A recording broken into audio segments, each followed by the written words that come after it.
All right, we're live.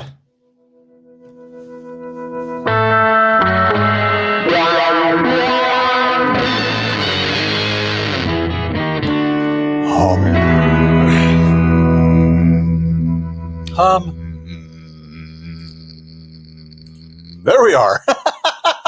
I got rid of the overlay. Hi, I'm Ryan. And I'm Steve, and this is 60 Cycle Hum, the guitar buying, selling, trading, modding, fixing, breaking, reviewing, playing, unboxing. We've podcast. Got a cardboard monolith behind us. Yeah, it just showed up there. It was either the Crawleys or the Rosicrucians or the Illuminati put it there. The Bilderbergers. The Bilderbergers? Isn't that what they're called? I have no idea what you're talking about. The Oak Grove people. Anyways, our first ad was sent to us by Tyler Estes. Yes. These are for Plaid guitars. They've gone to Plaid. I did a screen grab of another one I found that sold for $680, but the one sent to us from Tyler were listed at $3,000. Two of them look like they're missing off of reverb now, and the other two are down to $2,700 currently. That's the current price. All right. The one that you grabbed the full listing for says this is a TV yellow. This is 1996 Samick TV20, which was designed by Blue Saraceno.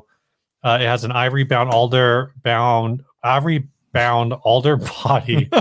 in rare black, yellow, blue plaid finish. The body is in excellent overall condition with a few signs of player wear. It has a rice-sized dent in the clear coat above the bridge and a scratch above the Floyd. There's a small finish crack coming off either side of the neck pocket and a wear area. I don't care about the wear on the one that already sold. Doobie-doobie-dee.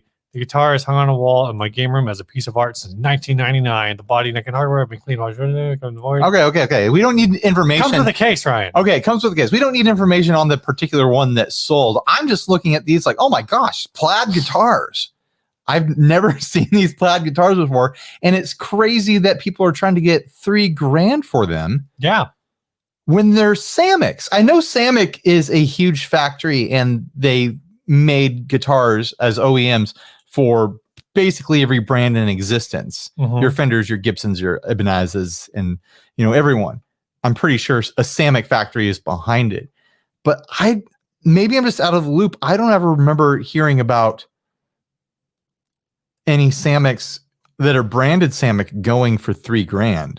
Yeah, I think this is all about the finish, and I guess whatever its association is with Blue Saraceno. Yeah, I don't even know who that is. He's a guy. He's some guy. In 1993, he was in the band Poison. Oh, okay. For a tour after they fired Richie Kotzen. And then he recorded an album with them, but the album got shelved. And then so he was almost on a Poison album. Yeah, basically.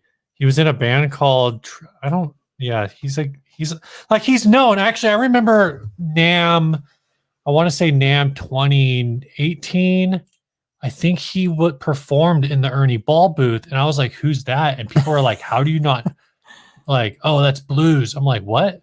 No, I'm like, "No, that's like not blues. That's a different kind of music." Right. They're like, "No, that's blues." I'm like, "That is not Joe Bonamassa." Who's on first?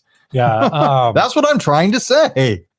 So I don't know. Like he's a name I recognize, and leave a comment if we're idiots for not knowing who it is. We're idiots. We can admit. We're idiots. I'm just saying, leave us if we're idiots for this. The question is, what kind of idiots are we? My main issue with this, I mean, forget the price. Maybe these are worth $3,000. Maybe they are a collector's thing, and I don't know.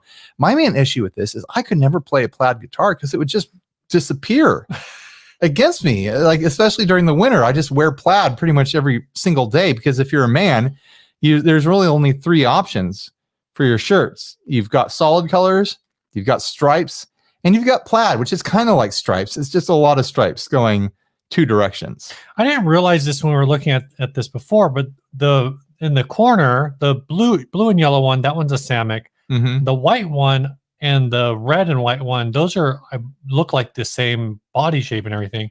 But the green one, that's a Yamaha. Oh, weird. That is not the same. That's a different guitar. It's what is with all these Plaids?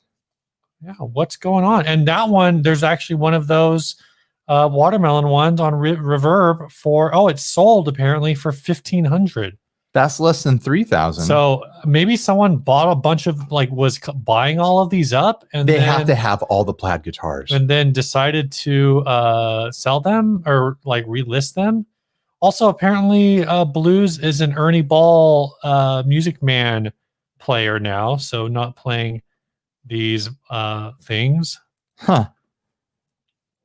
Well, that's why they're so limited, is because he can't even get them anymore because he's switched to Ernie Ball, and now Ernie Ball's making Plaid guitars. Yeah, it seems like you gotta be into this. Are you into it? You gotta know who it is. Do you want a Plaid guitar, Steve? I kind of like this. I kind of like the watermelon one. I don't. It's a super strat, so it's kind of dumb. I shouldn't say it's dumb. I just don't like. Well, I don't like that perspective. I don't care about. I don't really like the Samicks shape either, which is like the Ernie Ball-ish kind of shape, I guess. No, it's like a Godin radiator. Right. It's like a Telly and a Les Paul smushed together shape. I don't really like any of these shapes. If you were going to have a Plaid guitar, what shape would you want it to be? I mean, I would want it to be in the same shape that every guitar that I want to be is. A reverse flying V. Telecaster. I can see with a Plaid Telecaster. A reverse flying T. I mean, it really is a thing where, like, if you get one of these, it dooms you to not being able to wear Plaid, which I think is a dangerous thing to do. No, you just have to wear matching Plaid. And then it just disappears? Or clashing Plaid, because then it's funny. Clashing Plaid. Like you wear like red Plaid guitar over like a green Plaid shirt, and now you're ready for Christmas. Yeah, that's my Christmas guitar. These are Christmas guitars. I mean, you bust these out for the winter, and it's like, there it is. There's the Christmas guitar. The yellow and blue one would be your. That's why Ted Koppel. I don't know why Ted Koppel's a news actor. Earlier at the beginning of before the show started, Koppel sent us $5 in a super chat and said, "Go Chargers." It's because of this guitar. Oh, because it's the Chargers color. Also, this guitar is the same color scheme as the 60 Cycle Home logo. That's true too. So now you have to get this guitar. Yeah, okay. We're gonna scrap together $3,000, and I'm gonna get this. No, just send him an offer and say, "Dude, we know you bought this off of Reverb for $700. We'll give you $900, and you're gonna shut the hell up." Big thanks to Koppel for super chatting us that $5. We're gonna use that money for things that money is used for. So, anyways, what's new? What's new is this cardboard monolith behind us. I'm going to get up and I'm going to open this. This was sent to us by a sponsor of the show. We'll do the sponsor spot. No, we can do the sponsor right now. Do you have what's new? Do you have a what's new? No, let's do the sponsor right now. We're going to jump straight into the sponsor. We'll do this one up first. Big Ear Pedals sent us that cardboard box. Yeah, this was sent to us by Karen and Grant over at Big Ear Pedals. They make pedals that are great. Yes, great pedals. And they make them themselves out of their own sweat and their dreams. I don't think I mentioned this the last time we recorded, because I think it happened after the last time we recorded. But I finally had a chance to plug in my Albi, and that thing is a friggin' it's fun, right? Blast. Yeah. And it does all the work for you. You don't have to do all those deep dives into submenus to make, a bunch of modulation and reverb and delay sounds. It's all just sitting right there for you, just scrolling like, oh, that's the one. I'll just stop there and adjust the mix, Yeah, so head on over to bigearpedals.com and let's find out what's in this thing. All right, you go open it up, Steve. I'm going to sit here and I'm going to do a play-by-play. Steve has approached the cardboard box. This is a big cardboard box for the audio podcast listeners. It's heavy, too. There is a case. There's a case inside. What kind of case? Is it the kind of case that Columbo would try to solve, or is it a guitar case of some variety? This was purchased from the Victor Litz Music Center in Maryland. Steve, stop stalling. Pull it out of the box. We want to see it. Whatever it happens to be. We actually have no idea what it is. Grant has been teasing us both all week, telling us that he's gonna send us a taxidermied pony. So it's not the shape of a taxidermy pony, but maybe it is a IKEA taxidermy pony, and you have to assemble it. Let's see if Steve has the strength to pull it out of the box. It's stuck. It's stuck, he says. The drama is riveting here. Jason Welch asks, what, no podcast shots and or beers tonight? Maybe we'll save the beers for next episode. We're recording 2 episodes tonight. Don't knock over my water on the floor. He's throwing boxes everywhere. That looks like a nice case. Oh shoot! It says Italia. Here, come put it on my lap, and we'll open it together. This is an Italia case. Does it contain an Italia guitar? Ooh, that's a great question. It does not. It contains an Italia long guitar, a bass. Damn, let me get the logo down so we can actually look at that thing. In tune. Well, it shouldn't be in tune. It was just shipped. This is super cool. This is a Italia Mondiale. Does that thumb rest slide? It does. Oh, it's an adjustable thumb rest. That's wild. And Grant is just sending this to you. Just early Christmas. Early Christmas. Thank you, Grant. You're ridiculous. Big ear pedals. I'll put the logo back up. They send us cool stuff. They love us. Because they love you guys too. Steve, we have to record some actual bass content with you. I know, right? Do you get any sort of like Christmas break from work or anything like that this year? Dude, I've been capped out on PTO for like 9 months. I just need to put in for it.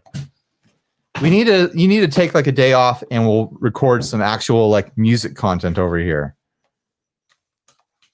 I've always had my eye on Italia stuff. It's so cool. Rad. So I've had my eye on this type of bass for a long time, the Mondiale, actually for years. And but I've played one once a super long time ago. Damn, dude. That's a wild thing to send, Grant. And this is like pretty incredible. The back of it's actually like super yellowed. I wonder it's if hard it was to see. Wonder if it was hanging in a shop window or something. Oh. Is it active? It's got a 9-volt. It's got a battery in there right now. So I think it's got like an active circuit in it. I think the it may have a piezo. Oh, a piezo? Piezo. In the saddles. I don't know this for sure. But I'm trying to figure out otherwise why would you have 5 controls on a It's got to have some sort of unless it's an active EQ. It's some sort of active EQ is my guess. That's pretty nice. Let me hold that thing. I'm gonna play some long guitar here. Yeah, that sounds fantastic, Ooh, Ryan. yeah, I am a long guitar boy. Go play a untuned, a detuned bass. Pretty cool. Now you've got 2 basses that have that wood bridge going on. Yeah, you got that Eastwood bass, and now you've got this one. You got to bring this over. Bring your Eastwood bass. We're gonna do some bass content. You need to free up a stand. Yeah, the bridge is a piezo. So you could run it. You could run that part by itself. And this is a full scale, which the Eastwood is not a full scale. That's super cool, man. Thanks so much, Karen, and also Grant, and Karen, and Grant. And the thumb rest moves. And the thumb rest moves. The thumb rest moves. It's battery. Michael Krause says in the chat, the thumb rest moves. It's battery powered. A collaboration with Chase Plus Audio makes more creative than you are. Oh man! First topic. Should we get into it, or do we have another sponsorship we need to do first? Let's do our other sponsorship. Our other sponsorship for this episode. Let me pull up the notes. I got them. Is from D'Addario. Our friends at D'Addario are back to sponsoring the show. Yeah. And right now, all 60 Cycle Hum listeners can get 25% off their entire order. Their whole order, Steve? On orders over $50 on D'Addario.com by entering coupon code HUM25 at checkout. This is going to run through 12/21, so you can take this all the way into Christmas. I should order probably a fresh set of strings for that guy over there. Yeah. And, they can go. I use the bass strings. Obviously, you have those. I have a couple strings here that I love. I've been in love with the XT11s. I just ordered a whole bunch of them. I've got a stack of these now. I also got these baritone strings. I got a whole bunch of baritone strings in, so I get to restring my baritones. And another D'Addario product that I really like, makes a great gift during the holidays. Their cleaning kit and repair kits I use all the time. They're just so convenient to have everything in one place. Yeah. Comes with like a little mat, comes with a little folding thing to prop up your neck, all the cleaning supplies you need. The repair kit has all kinds of cool tools in it. I constantly grab these things when I'm working on guitars. Is this one here. just the cleaning kit? This is just the cleaning kit. The other thing that I have that I like is these auto lock straps. Yeah, those straps are cool. I keep one in my bag because it'll fit on like any guitar, any of my guitars. I can just slap it on there at any time. And so head on over there. These are the strings I use. This is a different size. Yeah, those are baritone strings, not the bass That's strings. why I don't use those ones. Yeah. It's kind of like bass, only there's more strings and they're smaller than the bass strings. Yeah, so just head on over there, D'Addario.com. Use code HUM25 for 25% off. Well, also there's $50 or more. There's a link down below in the description that has the direct link that lets you know that you clicked our link because it's got our name in the link. So that's how it works. All right. Topic, Steve? Do we have a topic? We do have a topic. I forget what it was. Oh, it was NAMM. This first topic was sent by Tony Malvano, and he said NAMM is canceled. Tony Malvano sounds like a guitar that Italia would make. It does. Does that mean with NAMM canceled in 2021, at least the first one, is Summer NAMM also canceled? I would bet that Summer NAMM is canceled again. Does that mean there will be no new products in 2021? No, obviously there's going to be new products. What's going to happen though is that those products aren't going to be all launched around the same event. And so I think we're going to see brands not launching to tease as much because usually they'll launch stuff before it's ready to hit NAMM and be like, here it is. Oh, don't worry, guys. Oh, here we got product coming out. Here it is. I think we're going to see brands launching when stuff is actually ready, right? Instead of trying to be teases about it because they're trying to court, retailers and stuff. They'll do all that courting behind the scenes, and then do announcements when things are actually ready. That's what I'm thinking, anyways. That's what I would do if I was running one of these brands. I think you're just going to see a lot of Tube Screamers. Mini NAMMs. Miniature NAMMs. A lot of companies are trying to do that. We participated in Guitar.com's festival thing that they did. I think there's been a few other attempts by brands to be like, hey, we're doing our own sort of NAMM, sort of media rush sort of thing. There was a bunch of builders that got together and were doing kind of like live videos for a weekend or something. I forget that whole organization who was behind that, but I think we'll see attempts at those sorts of things. Yeah, and I mean, new products are already getting released for Christmas, and I wonder how many of these would have been NAMM releases, right? Totally, and now instead are November releases or whatever, like would Boss the new Epiphone stuff? Or Boss would they have announced or teased the tone bender at Summer NAMM? Yeah. Or would they have teased maybe the Metal Zone Waza, not the Metal Zone, the heavy metal Waza at the upcoming Winter NAMM? Is it actually teased? Is that just they teased it? No, they officially teased it. Oh, okay. Matt Knight and Yoshi did a live video together and talked about, it's coming. Don't worry, we're working on the heavy metal, so it's official. Yeah. Right, because I watched. I'm stupid. I literally listened to Guitar Nerds this week. Yeah, and Matt talked about that they are going to do something really interesting, which is they are going to create a Facebook group. They did already. I'm in it. They created a Facebook group for heavy metal owners to come in and be like, what do you guys want? Right. And it seems like most people want a blend knob on a HM2. Other people have other ideas, but that seems like to be the common thing. Like, give us a blend knob. Apparently, that's a common thing on kind of boutique versions of the HM2. Yeah. So we'll see. I don't know. Not to get too into the chitter chatter, the weeds. I don't know what to call it, but I was really stoked to I know a lot of people wanted this to be the tone bender to be a FZ2. Right. But I thought it was really cool that this was a weird direction they went. That is like another collaboration. Sure. So it's it's the official. That was another thing. Man, I'm just quoting Guitar Nerds. You can do it right here, Steve. Just do it. Is that this is an official Color Sound product or Yeah. Color Sound, Sola Sound product? Like this isn't like, because I know when it was first released, there were people who are like, oh man, they're gonna get. It's not a They're gonna clone. get cease and desisted. It's licensed. Yeah, this is an official. Yeah. official Everyone's product. on board. Everyone that needs to be on board is on board. Actually, people had been mentioning this company that makes a really apparently really decent tone bender clone. I hit them up and I was like, hey, everyone's talking about you surrounding this Boss pedal. You send me one, I want to check it out, and then if I can get my hands on the Boss pedal, I'll do a comparison. So they're going to send me one of their pedals. That should have been. That's a kind of a side topic. This is just going to be all over the place. Whatever. What do you think is a limited run for Boss? Oh man, that's a good question. But first, we got a super chat that I'll shout out here. Fret Level Midnight, which is a great name, by the way. Getting KMI's ultimate drive after research. KMI's equals Joyo with symmetrical clipping. Oh, thank you for the vid. You bet, Fret Level Midnight. And thank you for having a cool name.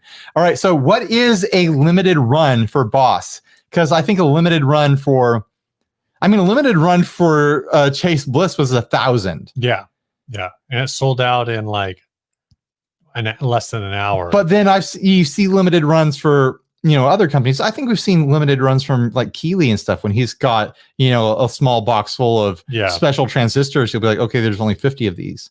Right. Like, is it going to be 50 tone benders from Boss, or is it going to be 5,000? My gut is it's going to be somewhere in the 5,000 to 10,000 range. Do you think they were able, because it all hinges on them getting those germanium transistors? Yeah, do you think they got 5,000 of those things?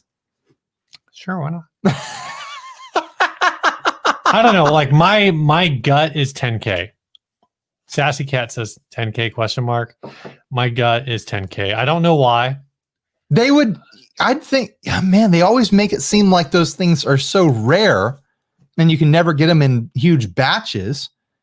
And you'd have to like check the tolerances of every single one. It seems crazy to me that they would be able to run a big run like that unless they were having new components manufactured. They probably aren't. They probably aren't. I don't know. Maybe they are, maybe they aren't.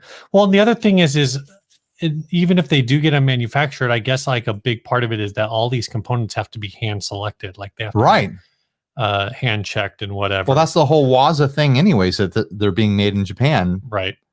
The old school but way. I'm saying it's not just that it's like, oh, it's made in Japan, by hand and whatever. It's that like the components, and this is always a thing with transistors, right? Is well, it's not always a thing with transistors because it's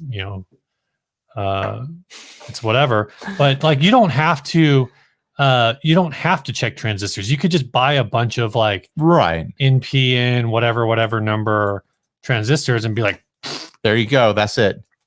That's what you get.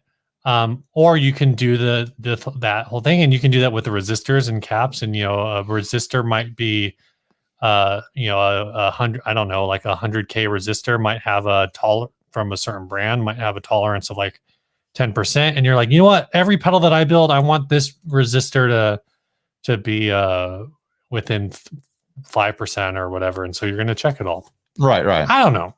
Yeah. Going back to NAMM though. I think it'll be interesting. I want to go back to NAMM. Yeah, I want to go back to NAMM too. But I think it'll be interesting to see if NAMM is able to restart. Like, how many companies will be like? Because in the various groups that we're in with builders and whatnot, I've seen lots of people be like, I'm never going back to NAMM. Like, it's over. Like, I don't care. Like, I don't need NAMM. It'll be interesting to see how many companies actually go back to NAMM. How many hold up to that that they're having right now. Right. If it's out there and other businesses are doing it, I have a feeling they'll be compelled to go back. But if no businesses go back, I mean, NAMM 2020 at the beginning of the year might have been the last NAMM ever, I think some of it could also be like, or the last NAMM that mattered. I don't know. Conceptually, I think a lot of these brands are seeing that that maybe they're focusing on other stuff this year and not seeing a decline. I mean, I don't know. I can't say that there is or isn't a decline in sales, right? Right. You would think there's a decline in sales because people have less money, and a lot of people are out of work and whatnot.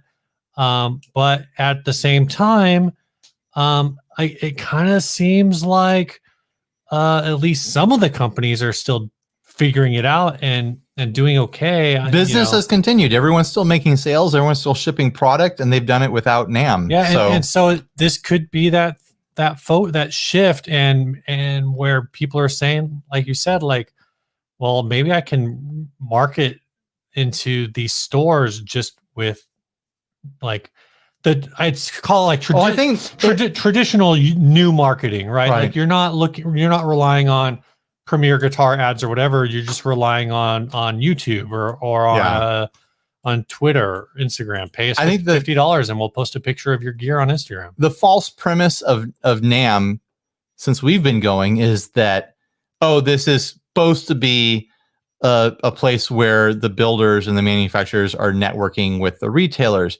But the reality of it is that it's just become a media blitz. Mm-hmm.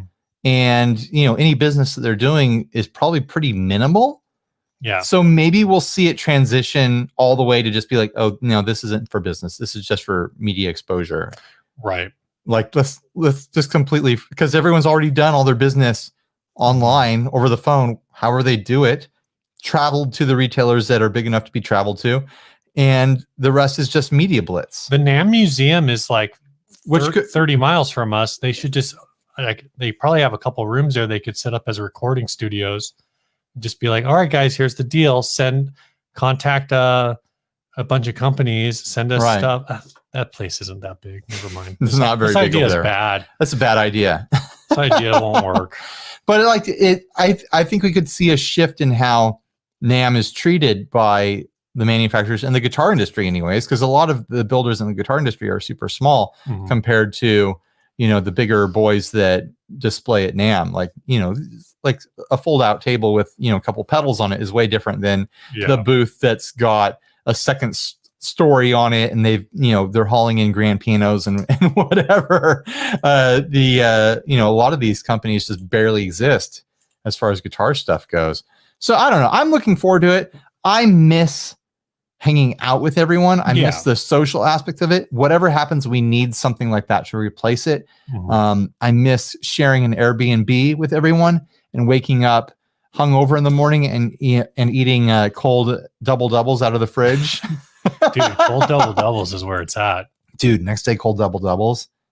Yeah, that's good NAMM food right there. Anyways, the next you gotta eat the fries hot though. The next ad. Oh, we never did it. What's new for me? Not that it matters. What's new for you, right? No, we're not gonna. We'll save it for next ad. All right. Yeah, it'll all be old news by then. But who cares? Trading He-Man figures for drum.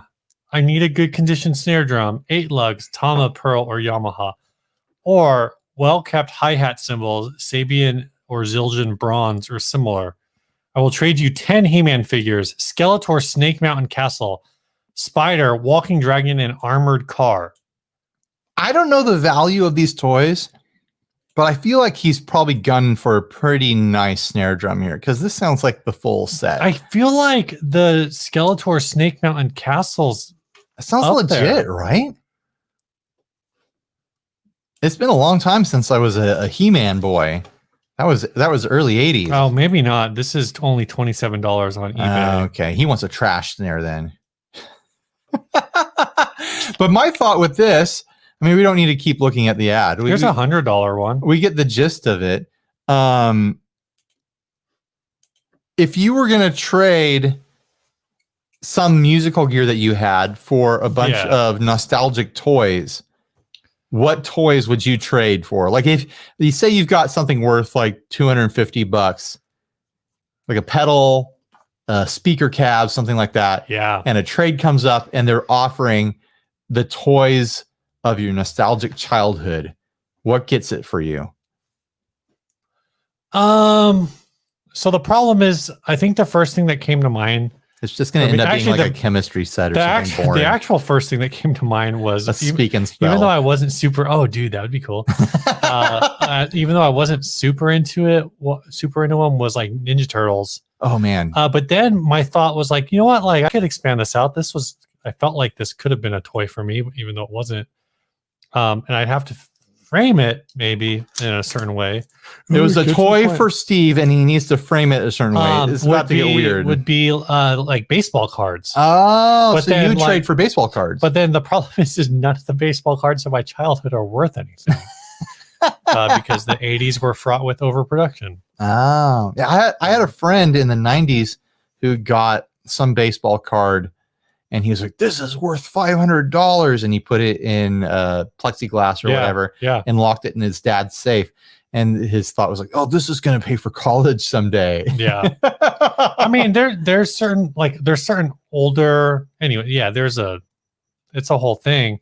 But that would have to be like a super specific like card set. Right. Like you can't just be like, oh yeah. Like if you were like, oh, I'm going to trade a $250 pedal for baseball cards of my childhood, that's going to be like 30,000 baseball cards for it to be an even trade. Right. Like literally the baseball cards of my childhood are worth 1 to 3 cents a piece for like just basic cards. Wow. Like, and there are certain desirable players that are worth more, but nothing from that era. I mean, I don't know. Maybe that's changed. I don't think anything from that era. What about Pokemon cards, Steve? I'm too old for Pokemon cards. I don't know. It seems like plenty of people are into Pokemon. I did not catch. What about Magic the Gathering? I did not catch any of them. Not a single Pokemon? I feel like I've caught more Pokemon than you, and I've never played a Pokemon game in my life. I played Pokemon Go, but I'm saying I wasn't a card kid. Right. I think I was probably like 2 years too old for Pokemon. If it had come out 2 years earlier, I would have played it on Game Boy. I would have been in high school or whatever, and I would have been all about it. But it came out like late high school for me. Yeah. Or like early college, and I was like, I don't care about Pokemon. What is this hot trash? So I think I would trade for Dino Riders toys. Oh. Do you remember Dino Riders? Dude, we did a song about Dino Riders. Oh yeah, I forgot about that. Yeah, get on your dinos and ride. Damn, I forgot about that song. I don't think we ever recorded it. No, that was like a trash scratch song. It was just fun. It was a fun song. Oh man, I'll have to see if I have a note recording of that somewhere. But yeah, I loved Dino Riders as a kid. If you don't know Dino Riders, it was a cartoon, a Mattel cartoon, I think. It was one of these cartoons that exists only to sell toys that already exist. Okay, we came up with this toy line. Let's make a cartoon now. It was something they did in the 80s and early 90s. No, for sure. And it was, I want Michael Bay to rape my childhood the same way he did with Transformers and Mutant Ninja Turtles and whatnot.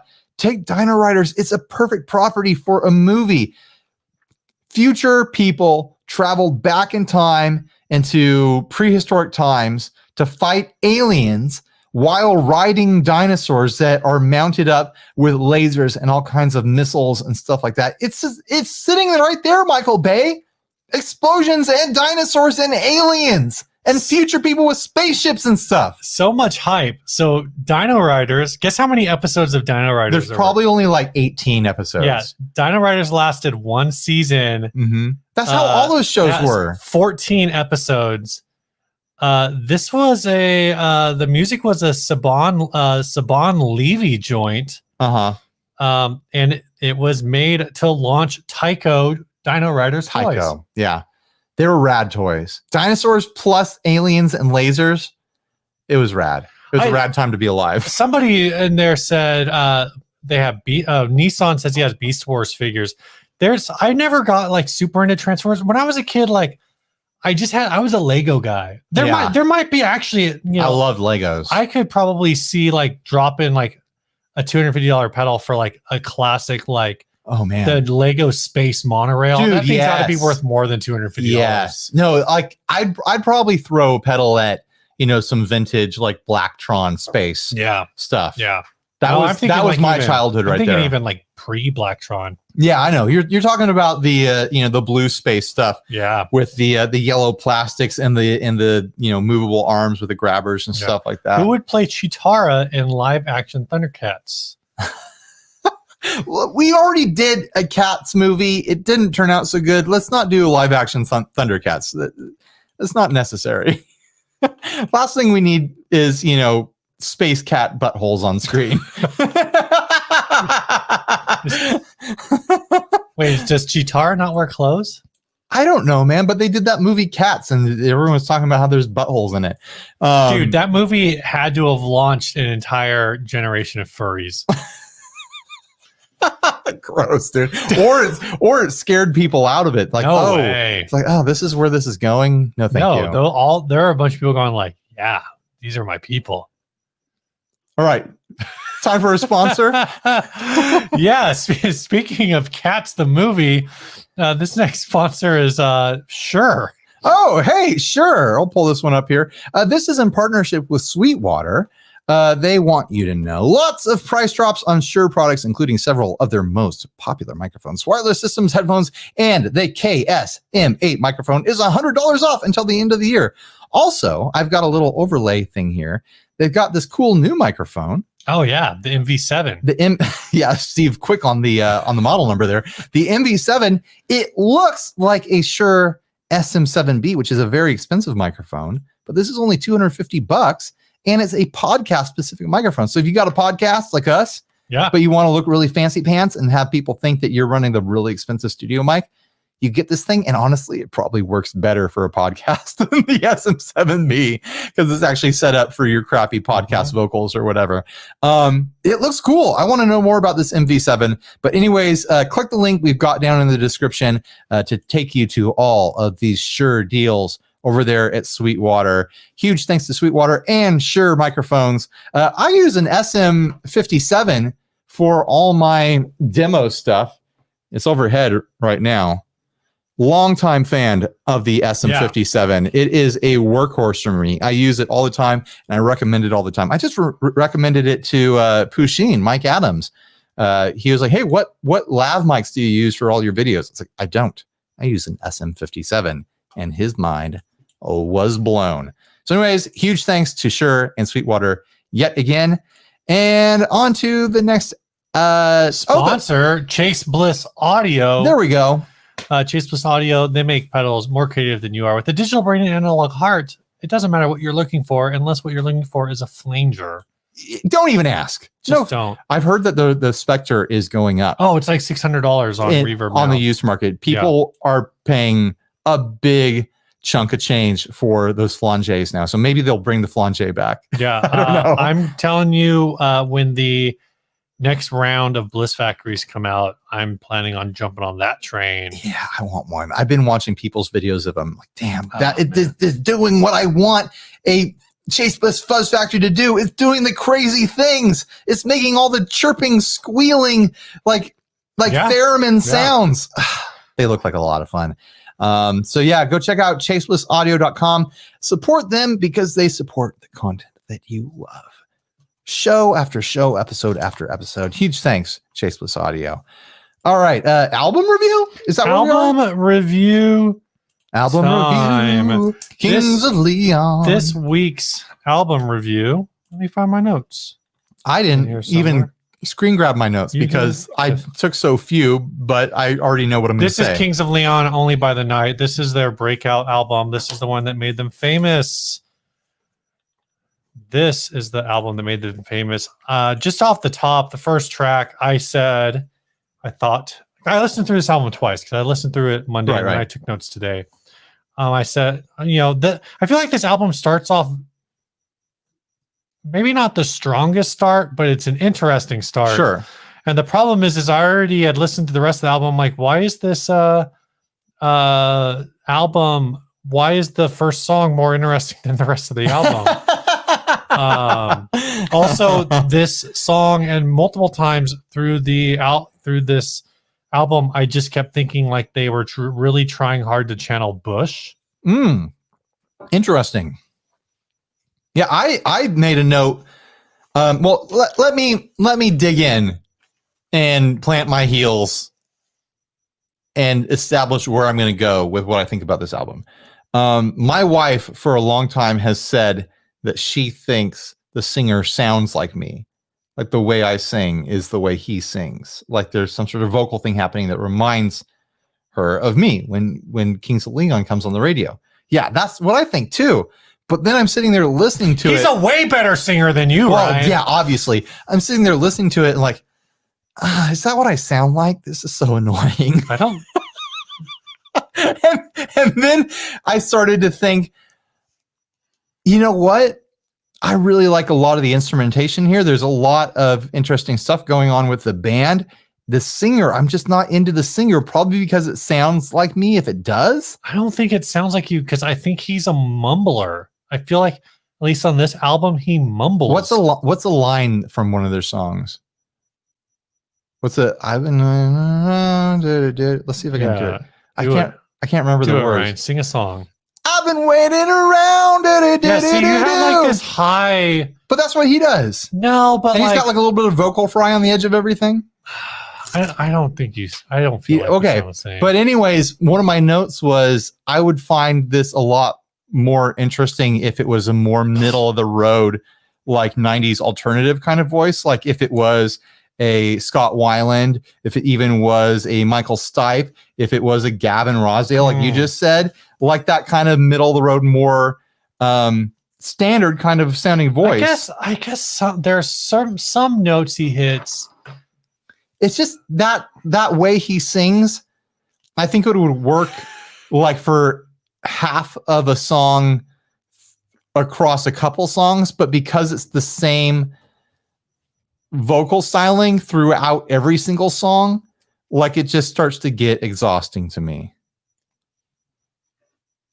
Oh, Big Ear says, Steve, listen to earlier records. You can't understand a damn word. I think some of it is that like the maybe the reason I can't compare it is because I can't separate Kings of Leon from like this Southern accent singing that he does. Okay. Maybe I just need to hear you sing some Kings of Leon songs like with a Southern accent. Can you fake a Southern accent, Ryan? Can you do that? Well, I don't know. I think I could try. Wow, that's so Sex on Fire is Sex on Fire is what I think of as the big hit. It wasn't the big hit. Use Somebody was the big hit. Sex on Fire is such a stupid song. And apparently I was reading about it, and originally this song was about nothing. And they were just like throwing words out, and somebody walked by the studio where they were recording, and they were just like saying words to a melody. And he was like, and I think the line was like, set us on fire. And the guy who was walking by was like, did you just say sex on fire? And they were like, let's write an entire song about that. Sex on Fire is a good hook. It really is. But I hate the guitar playing that like, like it's like a perverted ska. Perverted it's ska. Like you just ska. Sold me. You just it's sold like me on bad that. Ska. I don't know what is going on, but I don't like it. I said the upstrokey guitar thing fuels my nightmares. The song won a Grammy. I do like the guitar work on the chorus. It's just the bridge guitar work or the verse guitar work I don't like. Also, my headcanon and a lot of people's headcanons is that this song is about an STD. Yeah. But I actually, again, you can't understand a freaking single word this guy says in the song except your sex is on fire. Apparently this song is just about like trying to bang everywhere. Like, oh, we're in the street, let's bang. Oh, we're in it. Well, there's an alley over there, let's bang. Like, oh, we're in the grocery store. Oh, we're at church. Oh, he's just naming. We're at the DMV. He's just like naming places to make out. Let's put the D in the DMV.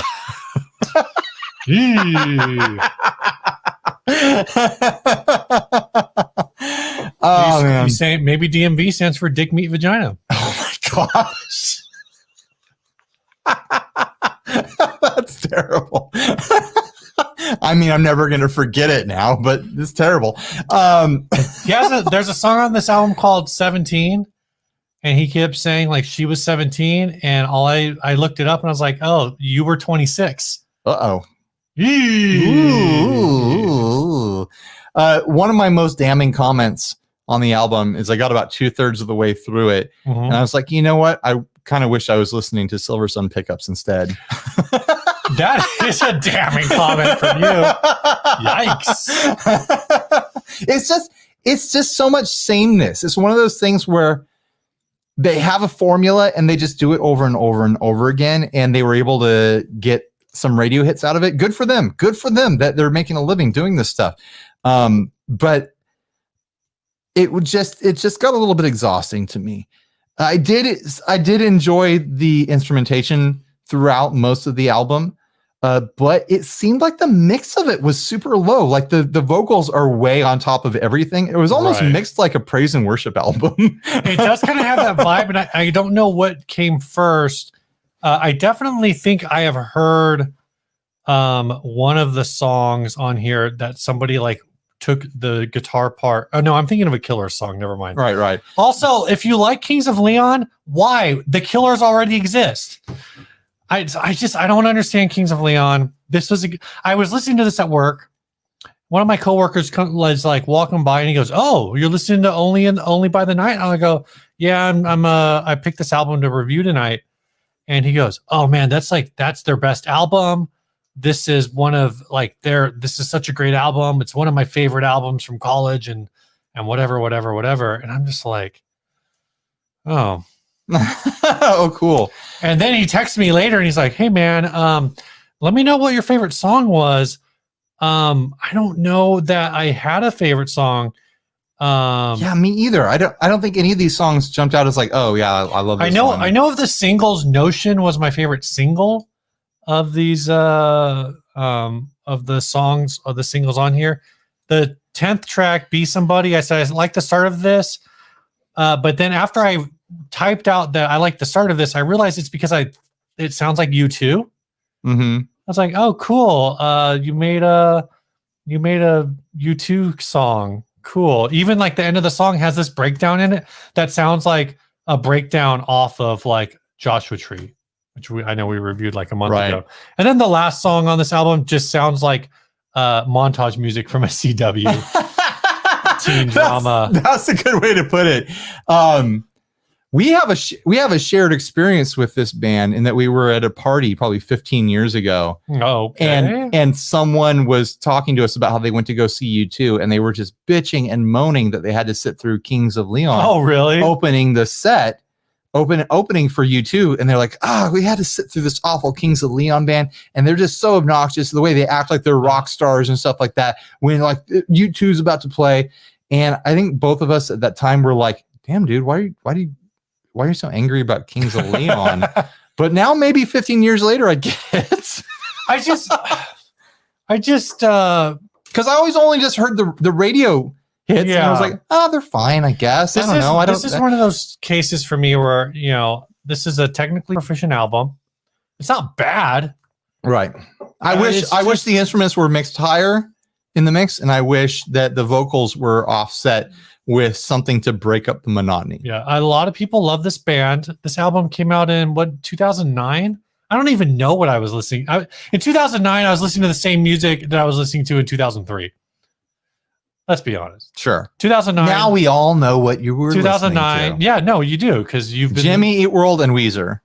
Oh, no, I don't think I've ever been like a Weezer boy. A Weezer boy. Okay. But I thought this album was kind of meandery. This is an album where you put it on at a party because it's got 3 songs that people recognize, and it's got other songs that nobody's going to care about.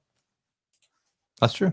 Like, that's just how I feel. Yeah, and I remember that story Jason Welch just mentioned, that they quit a show in St. Louis after 3 songs because the pigeons were crapping on him. Well, what would you do? If there was a ton of pigeons crapping on you, would you keep playing? I would. I guess, I guess there was like a big old thing about it. I probably wouldn't even notice, honestly, if pigeons were crapping on me while I was playing. Unless it was getting all over. You'd probably look better. If it was getting all over the fretboard, then I would notice. But if it was like landing on my shoulders and my head or whatever, I'd be like, oh, is it raining? I don't know what's going on. If it got in my mouth, I would stop. Okay, I understand. If it got anywhere near my mouth or my eyes or anything like that, and I was like, oh shoot, there's bird poop on me. Yeah, can you imagine? Show's over. Can you imagine, over. You know, everything's going on. You're like, wow, you're sick. I got a mouthful of bird poo poo. Gross. I'm done. And then I would remember how much I'm being paid to play a couple of songs on a big stage. Like, okay, I'll keep going. Bring on the birds. I should probably stop that. You should stop that. Really Steve. annoying sound. It's really gross, really weird, really annoying. Last ad. No, we gotta do some housekeeping. Oh, there's a little tease. Okay. If you're enjoying this riveting content and this complete massacre that is us talking about Kings of Leon, you can support us over on Patreon. For as little as $1 a month, you can support this show. Yeah, or as much as the entire GDP of the entire planet. You could support us at that level if you want to. You probably can't. I mean, Patreon's going to take their cut, but we'll be able to live very severely privileged lives. So this week, we'd like to thank for supporting us at the $1 level is Laura Garcia. And at the $12 level is Matt Williams. And if you want to support the show, just check out the link down in the description. Mm-hmm. Head on over to patreon.com/60cyclehumcast. That's us. Or just search for it. Yeah, you'll see it. You'll see the logo. The logo. The logo. Yeah, you'll see the logo. The logo. Right, so this ad was sent to us by Andrew Higgs. It's for a Les Paul bed. I love this bed so much and so sad to see it go, but my son has outgrown it. Heavy duty. Comes with 3 wood slats. Bed is in great shape. That means you can't use it with a memory foam mattress. Bed is in great shape. Just normal wear. 2 of the guitar heads on the footboard have broken off, but have been repaired. No visible damage to them. Bed only. Well, mattress not included. They're stronger after you repair them. They yeah. probably won't break in the same place again. Yeah.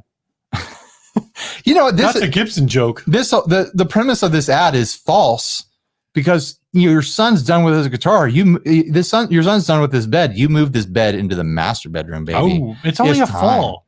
No, you compromise. You're like, I don't care, honey. We're getting rid of the California King. We're taking the guitar bed into the bedroom. This is it. Oh man, it's never been hotter in this bedroom.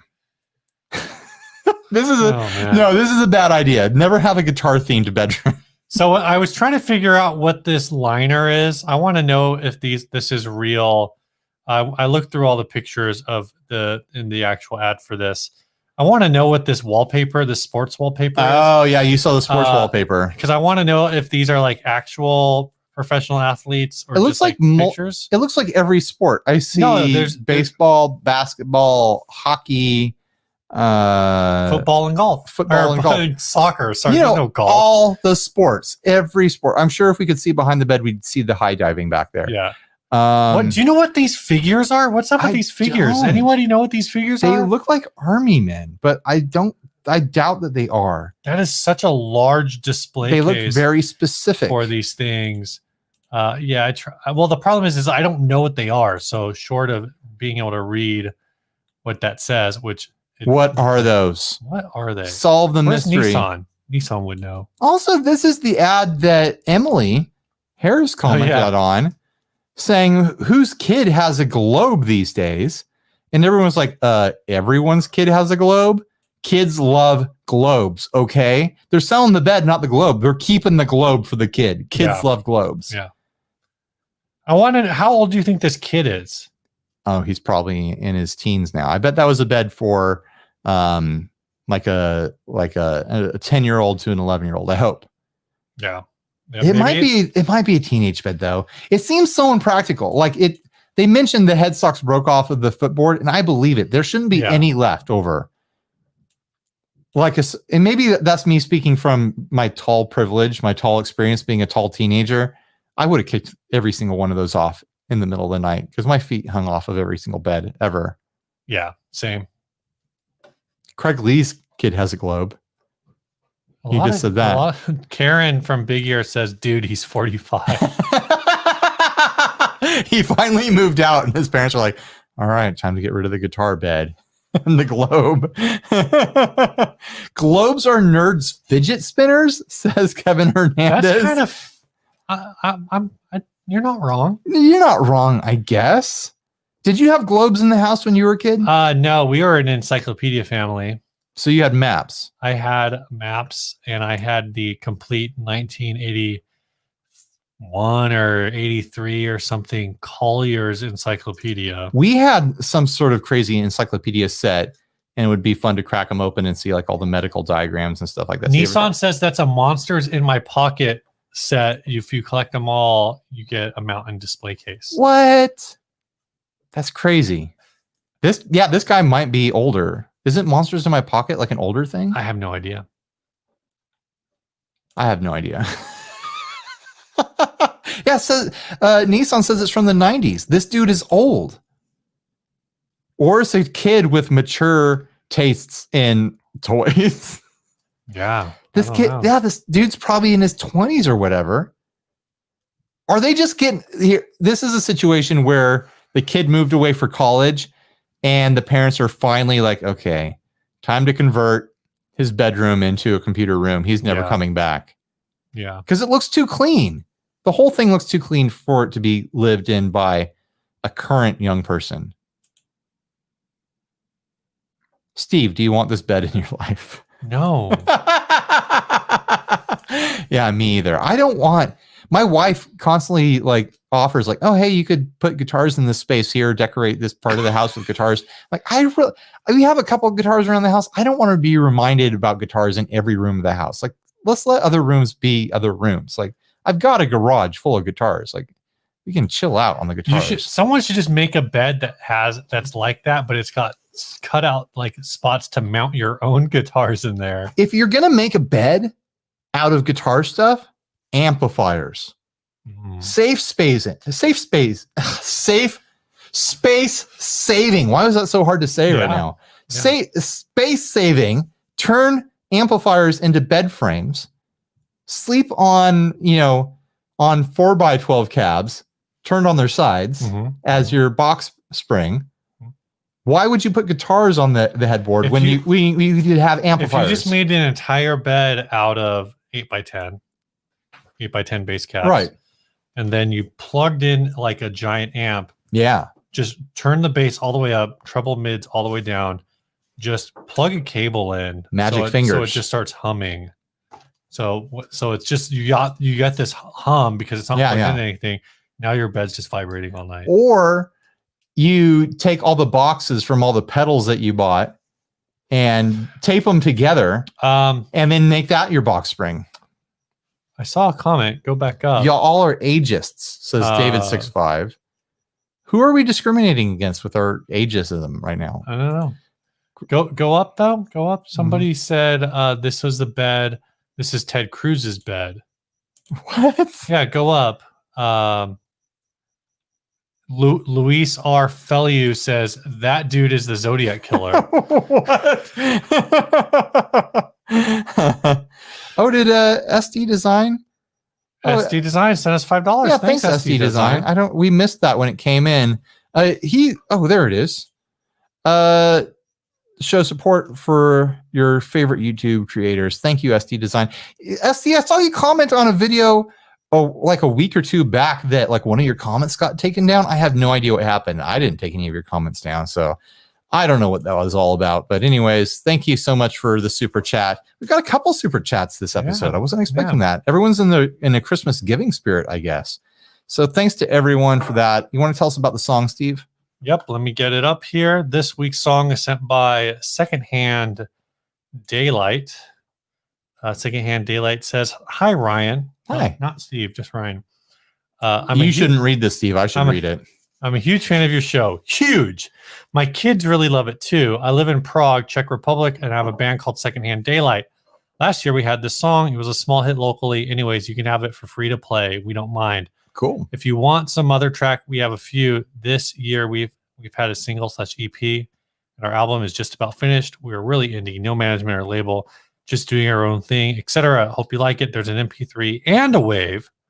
The wave is obviously higher quality audio. So you guys who are listening to the audio version of this on your podcast player, you'll hear the song. And you guys who are watching this on YouTube, you won't. Yeah. So anyways, huge thanks for sending the song. We've got some more songs in the queue here, but send more. We always need more songs because we play one every single week. For the first time ever, the first time in a long time, we had to put in filler songs the last 2 episodes. Yeah. So anyways, also don't forget, we're still going to do the Long December cover episode if we get any submissions. We haven't gotten any yet. No. So record your cover of the Long December, and we're going to do an episode at the end of the year. A Long December? I think it's a Long December. A Long December, and we're going to do an episode at the end of the year. December? I think it's just Long December. Okay. All right. Bye, everyone.